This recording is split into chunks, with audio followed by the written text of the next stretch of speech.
Feeling good today. Hey, what's up, y'all? It's your boy JG Swayze, aka Swayz Guy, aka Mr. TikTok, and you are now tuned in to Swayz-TV for the third episode of my segment, SWAYZE Speaks, which I'll be talking about technology, education, politics, engineering, since I am an electrical engineer, beats, music, things of that nature. In today's episode, I'll be talking about something along the lines of police brutality, you feel me? We're going to be talking about the causes of it and the possible solutions. What can we do? What can you do? What can the police do? So those of you who may or may not know me, I graduated from Purdue back in 2015, so I'm very adamant when it comes to facts. So I'd like to start you off with this first fact. There is no official database that records all of the people that were murdered by the police. But media organizations like the Washington Post have gone ahead and gone out of their way and created some data themselves, well, researched some data themselves and given it back to us, and they have found that at least 1,000 people a year are killed by the police. It's not even that many days in a year. So it's multiple people per day getting killed. You know what I'm saying? And this is just the Washington Post giving this data. But on top of that, to add insult to injury, half of those people, half of that, don't even have a weapon. So at least 500 people are being killed a year by police with no weapon. And then to add more insult to injury, the Washington Post also reported that if you are African American or of Afro-Latino descent, you're 2 to 3 times as more likely to be gunned down or have excessive force used against you by the police. So before y'all jump down my throat with the whole cop hating, cop killer vibe that y'all love to be on, it ain't even about that. Let's talk about the facts. We're still talking about statistics here. So because of this country's history, black people are more likely to live in places of gun violence. And let's use our common sense. You're going to send more police to places where there's more violence, more chances of violent crime.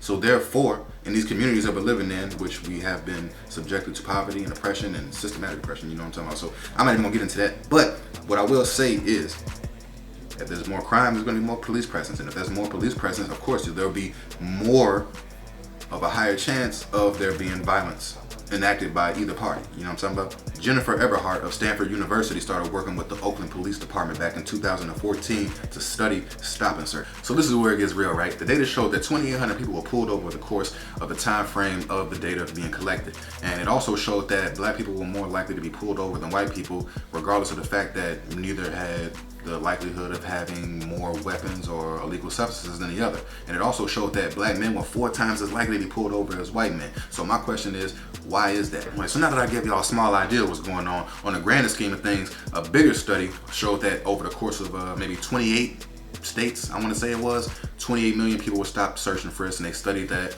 and the pattern was exactly the same. So it's not just an Oakland thing, it's a nationwide epidemic, you feel me? Professor Eberhardt pretty much went to those same Oakland Police Department, and she got body cam footage from a select number of officers, and what she did was she transmuted it into text, took the transcripts down to the BMV and gave it to the motorists without telling them any details other than just the words, so they didn't know the race or the situation of the motorist that was in the actual stop and frisk. Based off of the results from the motorists at the BMV, they found that black motorists were actually treated with less respect. But when it came to the white motorists, they were treated with higher respect. And they were using words such as ma'am, sir, Mr., miss. But for the black people, they were just like dude, bro. The data also showed that it didn't matter if it was a white cop or a black cop. The disrespect was the same. Now, using those keywords that I just gave you, Eberhardt took that data and put it into an machine reading algorithm, and basically she could tell who the officer was talking to by race just based off of the jargon and the conversation made. Even add on to that point, it's always some dickhead in the comments talking about, well, y'all live in the hood, y'all doing this, y'all doing that. Well, the data also showed that it didn't matter if the gender, race, location of the stop, or neighborhood, the disrespect was the same. So shut the hell up.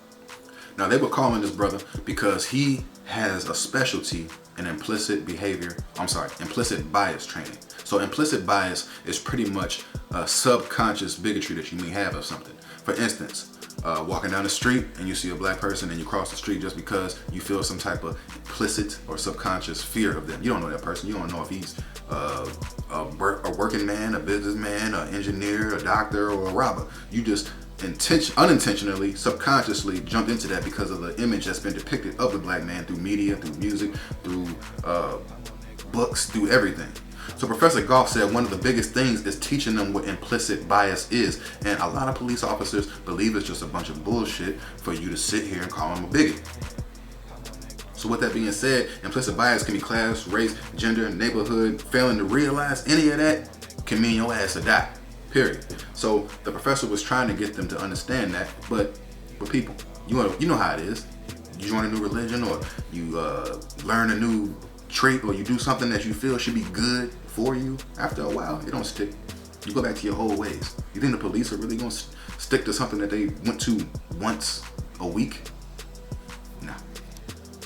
So with all of these people trying to get these training sessions going, Professor Goff only has so much time. So there are all different types of people running these types of implicit bias trainings. And it could be shitty people running the implicit bias trainings and causing a backfire of that, because studies showed that. So moving on to the next point, David Yoakum from Brown College gave 2,200 random police officers over the course of 7 months out in Washington, D.C. body cams, and then he recorded the footage and researched the data over the course of 7 months. The study showed that the officers with the cameras and the officers without the cameras both use the same exact amount of excessive force. So the body cam footage and the body cam attachment doesn't mean a damn thing. So I can imagine somebody who's trained being in that type of stressful environment. You're supposed to know how to handle these situations, but being put in that type of, you just never know what you're going to do until it's time to do it. So the way I feel like we should combat that or resolve that is to lose the fear of the black man altogether. If you're afraid of something, your first instinct is fight or flight, and the police ain't gonna run from a gunfight. So basically, after all of that footage was taken, all of that data was taken, Philip came to the conclusion that he has no interest in trying to change the hearts and the minds of these police officers. He would rather avoid or take them out of situations that would have them use unnecessary lethal force. And is that a solution? It's a solution, but it's not the only solution. It's not gonna cover every variety of crimes that's out there, because police go out there and they combat, murder and robberies and theft and things of that nature. So you can't say that you're not gonna be in a violent situation or in a potentially violent situation as a police officer. So to me, that doesn't make any sense. The training, if it's not gonna stick, that doesn't make any sense. You're wasting money. So y'all let me know what y'all think the solution to this is. How are we gonna stop the world from the fear of the black man? So I want to thank y'all for tuning in for Swayz-TV, Swayze Speaks, episode 3. I'll be dropping a lot more music videos and things of that nature, but I did want to give y'all a piece of my mind on what I think about this, and I want y'all to take y'all own mind and think about the data that I gave you. Think about the studies that I shared with you. Look up those names, look up those colleges, look up those states, study that research on your own, and come up with your own solution on how we're going to diffuse the fear of the black man. JG Swayze, Church.